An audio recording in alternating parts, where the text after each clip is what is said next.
when you read the story of Lucifer, you understand that this is a story of a light being that falls into darkness, that falls into a void, and has to go through a process to possibly redeem itself back to the light again.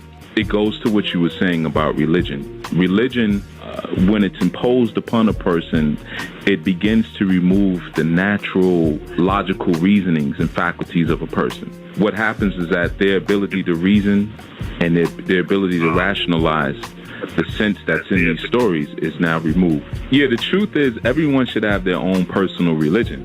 When we're dealing with self-identity, self-reclamation, and joining with the level of cohesiveness and congruency within the community setting, the reality is if everyone were to just walk their own unique walk, what would simultaneously happen or spiritually happen or psychically happen is that everyone would start working with the level of combined synchronicity, because everyone came down here to function within the cosmic groove. Let's say if there's an orchestra and there's music, everybody didn't come down here to be a timpani player or a violin player or a cello player. There's roles and parts that each person came to play.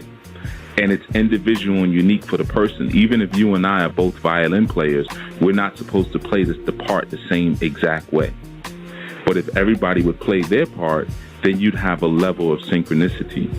In terms of the hold that religion has on people, it removes that because it creates one uniform groove that everyone is supposed to match up to. It creates a standard of righteousness that a person may not even identify with, because righteousness is mutable. Truth is even mutable. So even when one says, well, this religion is the truth, it may be the truth this year, and it may have some aspects of truth right now, but truth changes because truth is organic. Religion, what it does is it takes the organicness and the spirituality out of your divine nature, and it makes it very static. And that creates that hold over people where now they develop a sense of fear, because many of them are fear-based. So it creates that sense of fear, and that fear creates a paralysis.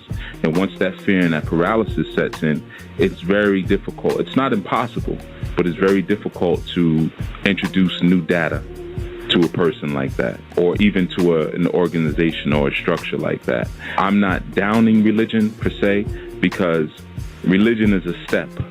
You know, if you were to approach a person who is at their lowest in life, let's say if you find a person who is completely intoxicated and taken over by chemical substance, and you begin to try to talk to them about the greatness of what they are at the soul level and the metaphysical content of their being and the value of their soul, they're not trying to hear that. They need a process to clean them up first to get to the point where you could reason with them.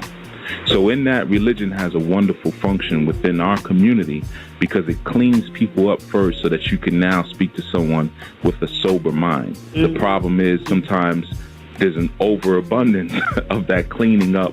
And now what happens is that the natural funk and the natural groove and the natural creativity of that person is also washed away and cleaned out. It's almost like a spiritual antibiotic where everything is bleached out and killed. And then you're just talking to a deadhead.